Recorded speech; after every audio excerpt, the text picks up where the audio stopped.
बिस्मिल्लाहिर्रहमानिर्रहीम। एक लड़का बड़े गुस्से में घर से चला आया। इतना गुस्सा था कि गलती से पापा के जूते पहन के निकल गया। मैं आज बस घर छोड़ दूंगा, तभी लौटूंगा जब बहुत बड़ा आदमी बन जाऊंगा। जब मोटरसाइकिल नहीं दिलवा सकते थे तो क्यों इंजीनियर बनाने के ख्वाब देखते हो। आज मैं पापा का पर्स भी उठा लाया था जिसे किसी को हाथ तक ना लगाने देते थे। मुझे पता है इस पर्स में जरूर पैसों के हिसाब की डायरी होगी, इसलिए उसे हाथ नहीं लगाने देते किसी को भी।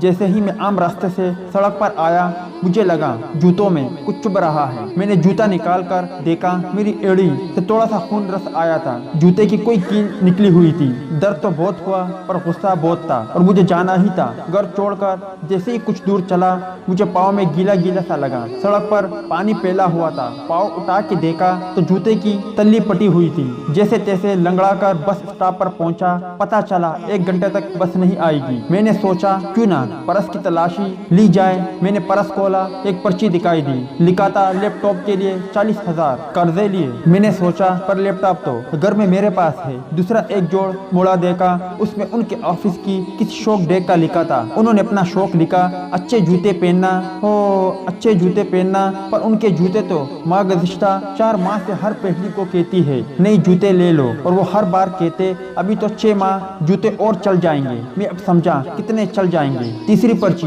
पुराना स्कूटर दीजिए, मैं नई मोटरसाइकिल ले जाए। पढ़ते ही दिमाग घूम गया। पापा का स्कूटर। ओह, मैं घर की तरफ भागा। अब पाँव में वो कील नहीं चुभ रही थी। मैं घर पहुंचा, ना पापा थे ना स्कूटर। नहीं, मैं समझ गया कहाँ गए। मैं भागा और एजेंसी पर पहुंचा। पापा वही थे। मैंने उनको गले से लगा लिया और आंसू से उनका कंधा भीग गया। नहीं पापा नहीं, मुझे नहीं चाहिए मोटरसाइकिल, बस आप नए जूते ले लो और मुझे अब बड़ा आदमी बनना है, वो भी आपके तरीके से। माँ एक ऐसी बैंक है जहाँ आप हर एहसास और दुख जमा कर सकते हैं, और पापा एक ऐसा क्रेडिट कार्ड है जिनके पास बैलेंस ना होते हुए भी हमारे ख्वाब पूरे करने की कोशिश करते हैं और कोशिश होती है। आखिर में आप भाइयों से मुख्तसर दरख्वास्त कि कहीं हम भी अगर ऐसी गलत फहमी में मुब्तला है जिनकी बदौलत हम घर में लड़ते हैं, माँ बाप से अच्छा सलूक नहीं करते, यार सोचो आज ही अपने माँ बाप को गले से लगा लो, अपनी गलती तस्लीम कर लो, क्या पता कल हो ना हो।